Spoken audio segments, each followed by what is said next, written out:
Hello बच्चों, कल जो ऑनलाइन टेस्ट हुआ था वो बहुत कम बच्चों ने दिया था।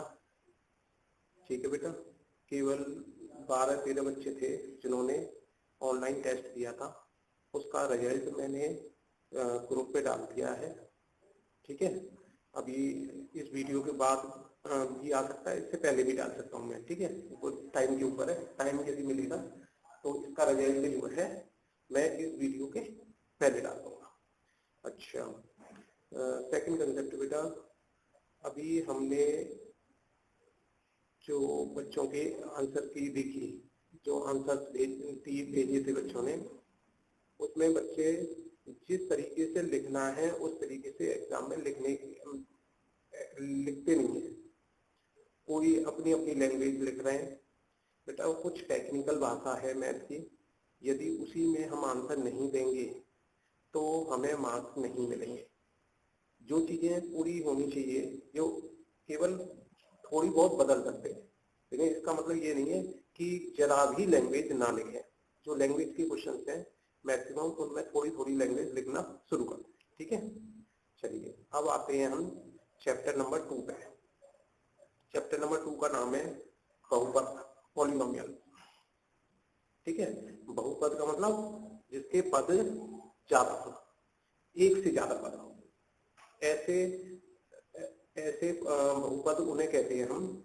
जैसे इस फॉर्म में यदि कोई इक्वेशन लिखी है, ए एक्स की पावर एन, बी एक्स की पावर एन माइनस 1, सी एक्स की पावर एन माइनस 2, ऐसे इस तरह से, और लास्ट में कोई कांस्टेंट आ जाए।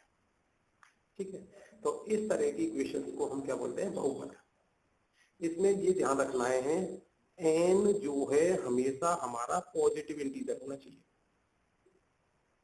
ठीक है बेटा, अगर n पॉजिटिव इंटीजर नहीं है तो फिर हम इसे बहुपद नहीं कहेंगे। समझ में आ गई बात? चलिए अब इस चैप्टर में कुछ कंसेप्ट समझते हैं हम। इस पूरे चैप्टर को हम कितने हिस्से में डिवाइड करेंगे? 8। ये चैप्टर बेटा एनसीईआरटी के हिसाब से तो बहुत छोटा है कि भाई मात्र 3 एक्सरसाइज दे रखी है उसमें, लेकिन अगर देखा जाए तो ये बहुत ज्यादा वाइड चैप्टर है, इसके अंदर कंसेप्ट बहुत ज्यादा है। इसलिए इस पूरे चैप्टर को हमने 8 टाइप में डिवाइड किया है, 8 टाइप्स है। ठीक है, तो आज हम बात करेंगे टाइप नंबर 1 इस वीडियो में, टाइप नंबर 2 अभी नेक्स्ट वीडियो आएगी आज ही, वो भी टाइप नंबर 2 की वीडियो भी आज ही आएगी। ठीक है, केवल अब टाइप नंबर 1 की बात कर रहे हैं। तो टाइप नंबर 1 की बात कर रहे हैं, देखो ध्यान से, इसमें कुछ कंसेप्ट समझने हैं हमें। एक कंसेप्ट हमें समझना है, चर संख्या, अचर संख्या। मतलब कुछ संख्या ऐसी होती हैं जिनकी वैल्यू बदल सकती है। ठीक है, कुछ संख्या ऐसी हैं जिनकी वैल्यू नहीं बदल सकती। तो एग्जाम्पल के तौर पर हम जैसे ले सकते हैं 3, 5, 7, ये सब हमारी अचर संख्या में आ जाएंगी। और सिंबल्स के तौर पर हम स्टार्टिंग के एबीसीडीज को ए बी सी, इन्हें भी हम अचर संख्या में यूज करते थे। चर संख्या में जैसे आपने X, Y, Z, T, S, इस तरह से पी, इस तरह के शब्द सुने होंगे। मतलब लास्ट की जो एबीसीडी है नॉर्मली हम यूज करते हैं उसे अचर संख्या की तरह यूज करते हैं, और स्टार्टिंग की एबीसीडी को हम चर संख्या की जो लास्ट की एबीसीडी है उसे हम चर संख्या की तरह यूज करते हैं, और स्टार्टिंग की जो एबीसीडी है उसे हम अचर संख्या की तरह यूज करते हैं। ठीक है, अब है डिग्री ऑफ पॉलिनोमियल। किसी भी पॉलिनोमियल की घात क्या होगी? घात वो होती है हाईएस्ट पावर, जो हमारा वेरिएबल आ रहा है, जो हमारी एक्स आ रही है या वाई आ रही है या जेड आ रही है, उसकी सबसे बड़ी पावर क्या है, वह कहलाती है हमारी डिग्री। किसी भी बहुपद की घात क्या है? ठीक है, समझ में आ गया होगा। जैसे ये लिखा है 3x प्लस 7x की पावर 7 प्लस 8x की पावर 3, मान लीजिए कोई भी इस तरह से दे, और ये कह दिया ये क्या है, बहुपद है। अब उसने कहा बताओ इसकी घात बताओ। तो यहाँ पर x की पावर कितनी आ रही है हमारी 1, यहाँ पे x की पावर कितनी आ रही है 7, यहाँ पे x की पावर क्या आ रही है 3, तो सबसे बड़ी पावर क्या है 7। तो हम कह देंगे कि इसकी जो बहुपद की जो डिग्री है, जो घात है, वो क्या है 7। पहले ही मैंने बता दिया n की वैल्यू बेटा पॉजिटिव इंटीजर होनी चाहिए। अगर n की वैल्यू पॉजिटिव इंटीजर नहीं है किसी x में, x की पावर में, तो फिर हम उसे बहुपद नहीं कहेंगे। जैसे एग्जांपल देखो, इसे हम बहुपद नहीं कह सकते, नॉट पॉलिनोमियल, क्योंकि यहाँ पर आपको दिख तो रहा है x की पावर 1, लेकिन जब इसको रिवर्स करेंगे तो इसे हम लिख सकते हैं x माइनस 1 की होल की पावर माइनस 1। जब माइनस 1 को खोलेंगे तो ये पावर जो x की सिंप्लीफाई करने के बाद आएगी वो पॉजिटिव इंटीजर नहीं आएगी, इसलिए ये हमारा बहुपद में नहीं आएगा। ठीक है, जैसे कि ये है, ये बहुपद में नहीं आएगा। क्यों नहीं आएगा? जब इसको खोलेंगे तो x की पावर आएगी 1/2। मैंने कहा था पॉजिटिव इंटीजर होनी चाहिए, इसलिए ये बहुपद नहीं है। ये देखो, ये है cube root of X. Cube root of X का मतलब होता है x की पावर 1/3, क्योंकि यहाँ तो x की पावर पॉजिटिव इंटीजर है, यहाँ पॉजिटिव इंटीजर है, तो आप ये कह दो कि भाई इसका जो है डिग्री जो है इस पॉलिनोमियल की 2 है, तो गलत हो जाएगा। क्यों? क्योंकि डिग्री जब ही निकलेगी जब सभी x की पावर जो है पॉजिटिव इंटीजर आ रही हो। ठीक है, जब सभी x की पावर पॉजिटिव इंटीजर आ रही होगी, एक भी ऐसी नहीं आएगी जो फ्रैक्शन में आए या नेगेटिव में आ जाए। ठीक है, अभी जैसे मान लीजिए एक मैं और बना देता हूँ x प्लस 1/x, ये भी हमारा बहुपद नहीं है। ठीक है, ध्यान रखें इस बात का, ये कंसेप्ट बहुपद कब कब नहीं है। ठीक है, इसके बाद आती है जिन बहुपदों की पावर मैक्सिमम पावर 1 होती है, तो ध्यान रखें क्या कह सकते हैं हम, मैक्सिमम पावर, तो उसे हम बोलते हैं रेखिक बहुपद, लीनियर पॉलिनोमियल इंग्लिश में। तो इस तरह से लिखते हैं उन्हें। ठीक है, अब कोई बच्चा कहे सर इसमें भी तो रूट आ रहा है। बेटा इसमें रूट आ रहा था x के ऊपर, इसमें रूट x का नहीं आ रहा है, यहाँ पर रूट आ रहा है केवल 3 के ऊपर। तो ये कांस्टेंट में रूट आ जाए कोई बात नहीं, हमारे जो वेरिएबल है, जो हमारा चर संख्या है, उसके ऊपर रूट नहीं आना चाहिए, क्यूब रूट नहीं आना चाहिए। ठीक है, ध्यान रखोगे। अब जैसे ये है सर फ्रैक्शन में नीचे आ तो रहा है, भाई इसमें y की पावर तो 1 आ रही है, 7 ही तो आ रहा है, 7 से क्या फर्क पड़ रहा है, इसे हम ऐसे भी लिख सकते हैं 1/7 इंटू वाई। तो y जो चर है, चर तो हमारा 1 है प्लस का। ठीक है, याद रखोगे। चल, अब यहाँ पे हमने देखा जिसकी मैक्सिमम घात, जिस बहुपद की मैक्सिमम घात क्या होगी 2, उसे हम बोलते हैं क्वाड्रेटिक पॉलिनोमियल, और हिंदी में बोलते हैं दो घातीय बहुपद। इक्वेशन इस तरह की फॉर्म में होती है, हमने 9th क्लास में पढ़ा था इसके बारे में। इसमें ध्यान रखना है ये जो एक्स स्क्वायर का जो कोफिशिएंट है, जो एक्स स्क्वायर से पहले आ रहा है, उसकी वैल्यू 0 नहीं होनी चाहिए। यदि एक्स स्क्वायर से पहले वाले की 0 हो गई तो ये दो घातीय नहीं हो जाएगा, भाई ये 0 का इससे मल्टीप्लाई होगा तो 0, तो ये केवल हमारा क्या बन जाएगा, रेखिक बहुपद, लीनियर पॉलिनोमियल बन जाएगा, क्योंकि मैक्सिमम पावर क्या मानी जाएगी 1। ठीक है, इसके बाद देखिए यदि घात 3 आती है तो हम हिंदी में बोलते हैं इसे त्रिघात, और इंग्लिश में बोलते हैं इसे क्यूबिक पॉलिनोमियल। इस तरह की फॉर्म में होता है, सिंपल कंसेप्ट है। क्योंकि ये 3 घात का है तो इसका पहला वाला टर्म 0 नहीं हो सकता, ये 2 घात का था इसलिए इसका पहला टर्म 0 नहीं हो सकता। ठीक है, नहीं तो उसकी एक घात कम होगी। उम्मीद है यहां तक समझ में आ गई होगी बात। अब आते हैं एक चौथा कंसेप्ट है हमारा, देखिए फोर्थ कंसेप्ट इसमें शून्यक, जीरो। जीरो जो शब्द है इसको हम पहले रूट्स भी बोलते थे, ठीक है, और हिंदी में बोलते थे इसको मूल। तो लगभग लगभग मतलब सेम है, चाहे आपसे मूल बोले या आपसे शून्यक बोले एक ही मतलब है, रूट्स बोले या जीरोस बोले एक ही मतलब। ठीक है, बस शब्द बदल दिया। अब आजकल इसको शून्यक यूज करता है। यदि किसी बहुपद में x बराबर k रखने पर उसकी वैल्यू क्या आ जाए 0, बहुपद की वैल्यू x बराबर के रखेंगे तो बहुपद की वैल्यू 0 आ गई मान लीजिए। 9th क्लास में थे इस तरह के क्वेश्चन। तो उसे बहुपद का क्या बोलते थे हम? शून्यक, जीरोज। तो आपको दो शब्द याद रखने, या तो जीरोज याद कर लो या शून्यक, ठीक है, याद रखोगे। इसके बाद देखिए रेखिक बहुपद। रेखिक बहुपद मतलब जिसकी घात बड़ी से बड़ी, जो अचर चर संख्या की जो घात है वो कितनी हो? 1। रेखिक रेखिक बहुपद का हमेशा यदि ग्राफ में रिप्रेजेंट करें उसे, तो हमेशा कैसी लाइन आती है? सरल लाइन। 9th क्लास में हमने ग्राफ बनाया था तो इस तरह की इक्वेशन का, जैसे मान लीजिए 3x + 2y = 7 है, ये 8 है, 6 है। तो इस इक्वेशन को जब हम रिप्रेजेंट करते थे तो हमारा जो ग्राफ बनता था वो किस फॉर्म में बनता था? एक सरल रेखा, लाइन के फॉर्म में, एक लाइन सेगमेंट, सॉरी नहीं, लाइन, केवल लाइन, ठीक है। यहाँ पे भी बहुपद हमारा ऐसे लिखा जा सकता है, ax, देखो ax + b को हम px लिख सकते हैं क्योंकि बहुपद है किसमें? x में। और px को हम क्या लिख देते हैं? y हमने मान लिया कि px का मान जो है क्या है? y। तो y की वैल्यू निकल, x की वैल्यू हम रखते जाएंगे, y की वैल्यू हमें निकलती जाएंगे। आराम से हम क्या करेंगे? एक सरल रेखा बना देंगे। इसमें भी देख लीजिए, x की वैल्यू अपनी मर्जी से रख दो तो y की वैल्यू आती जाएंगी, y की वैल्यू अपनी मर्जी से रख दो, x की वैल्यू आती जाएंगी, और आराम से ग्राफ बन जाएगा। ध्यान रखो, दोनों में से किसी भी तरीके से कर सकते हैं। x की वैल्यू अपनी मर्जी से रखकर y की वैल्यू निकाल सकते हैं हम, तो भी ग्राफ बन जाएगा। y की वैल्यू अपनी मर्जी से रखकर x की वैल्यू निकाल सकते हैं, तब भी ग्राफ बन जाएगा, ठीक है। ऐसा नहीं है कि हमेशा x की वैल्यू रखनी है आपको।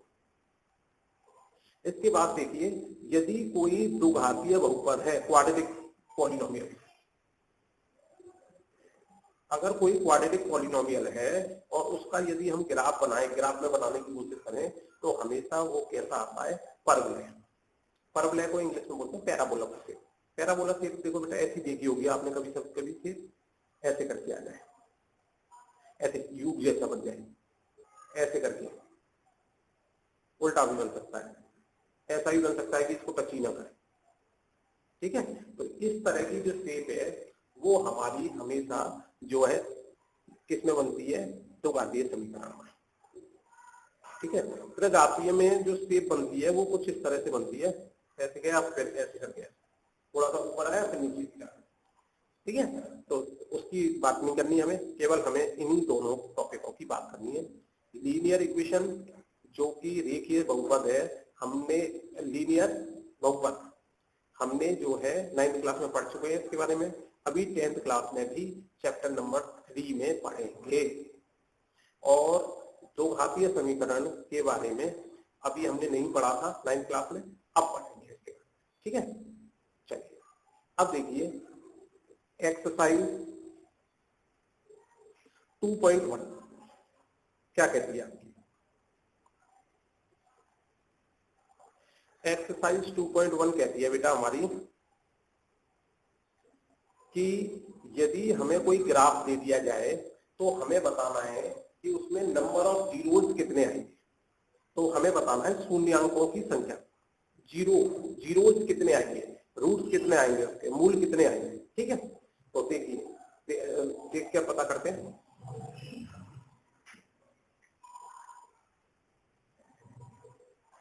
एक मिनट में बना देता हूं।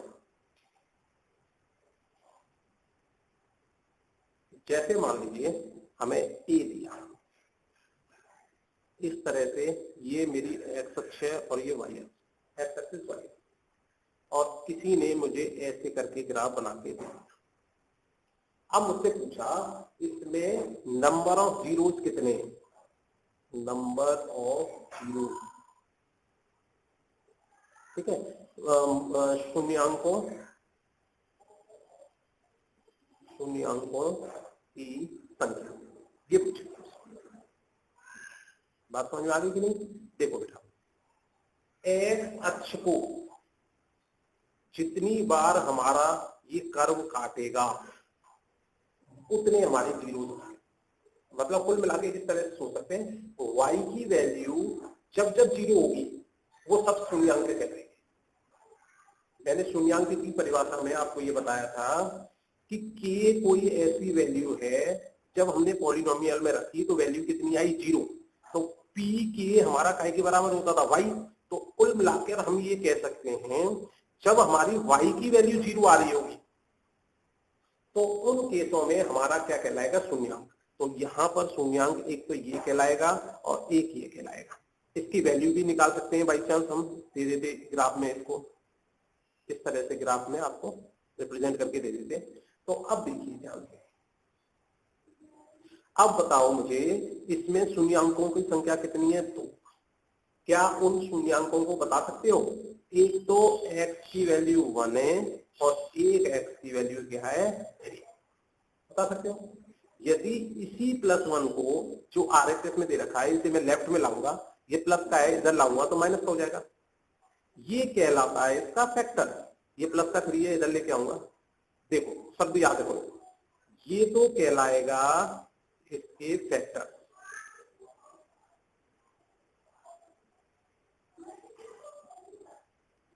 गुणनखंड,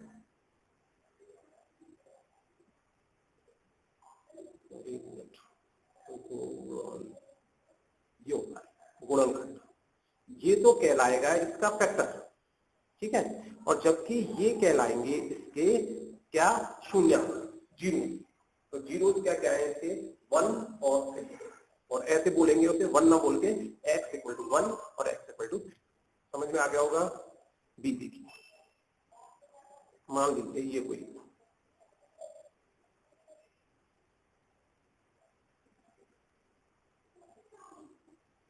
ये हमारी x अक्ष है और ये मेरी y अक्ष। अब इसमें पूछा उसने शून्यांकों की संख्या, number of zeros. Number of zeros सबसे पहले एक ये रहा, एक ये रहा, एक ये रहा, एक ये रहा, एक ये रहा। केवल x अक्ष पे देखना, ये मत कहना कि ये भी तो रहा सर, ठीक है। तो 1 2 3 4 5, तो नंबर ऑफ जीरोस हमारे शून्यांकों की संख्या इस केस में कितनी हो जाएगी हमारी 5। सभी को समझ में आ रहा होगा, ठीक है। अब देखिए जरा थोड़ा सा और बढ़िया बना दो।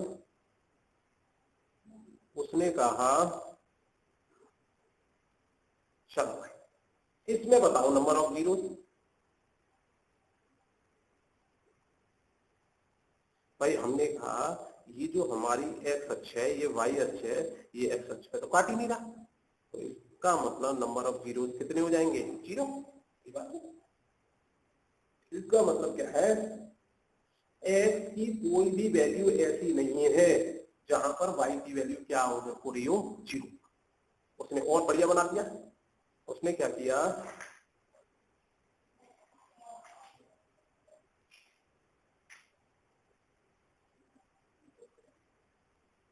देखिए उसने क्या किया, ऐसे करके बना, ऐसे। तो अब पूछा नंबर ऑफ जीरोस क्या होंगे भाई, एक से बन गया मेरा कोई, ये एक्स अक्ष है, वाई अक्ष है, ये होंगे। तो नंबर ऑफ जीरोस कितने हो जाएंगे मेरे, नंबर ऑफ जीरोस शून्यांकों की संख्या कितनी हो जाएगी, 1। समझ में आ गया, ठीक है बेटा। अब बता सकते हो आराम से। अभी देखो इक्वेशन कुछ इस तरह से है, ऐसे गए और ऐसे गया, ऐसे गया। अब इसमें पूछे शून्यांकों की संख्या,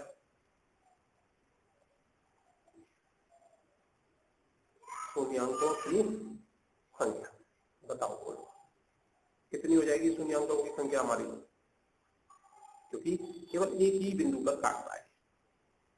यहां पर भी कितने बिंदु पर काटा उसने, एक ही बिंदु पर, ठीक है। तो ध्यान रखोगे। और कैसे बना सकता है, चलिए एक और बनाते हैं। ये मेरा एक्स अक्ष है और ये मेरा वाई अक्ष। उसने अब की बार बना दिया, बोलिए शून्यांकों की संख्या बोलो इस केस में।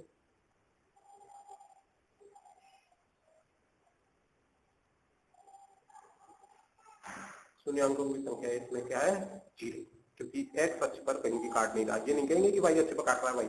चलो देखिए एक और आ गया बढ़िया वाला दिमाग को। मान लीजिए ये है, अब की बार इसको ऐसा करते हैं, ठीक है ये। हाँ, अब इस क्वेश्चन में उसने कहा ये एक्स अक्ष है तुम्हारी, ये वाई अक्ष जी, ठीक है। उसने कहा बताओ इसमें शून्यांकों की संख्या बताओ, तो आप कहोगे कितनी है, ओनली वन, शून्यांकों की संख्या कितनी है, वन। ये नहीं 1 2 3 4 ये कर दो, केवल मैंने कहा एक्स अक्ष पे काटना। एक्स अक्ष पे काटने का मतलब उस जगह पर y की वैल्यू क्या हो रही है, 0, y की वैल्यू 0 जिस पॉइंट पे हो रही है उसी पॉइंट पर x को हम क्या कहते हैं, शून्यांक, ठीक है। अभी थोड़ी बहुत देर में आपका टाइप नंबर 2 आने वाला है, उसे देख लेना आगे बेटा। ये टाइप नंबर 1 का होमवर्क और ले लीजिए, ये 9 क्वेश्चन है, इसमें आपको केवल ये बताना है नंबर ऑफ जीरोस कितने, ठीक है बेटा। चलिए इसके बाद टाइप नंबर 2 लगभग 12 बजे के करीब आ जाएगा आपका।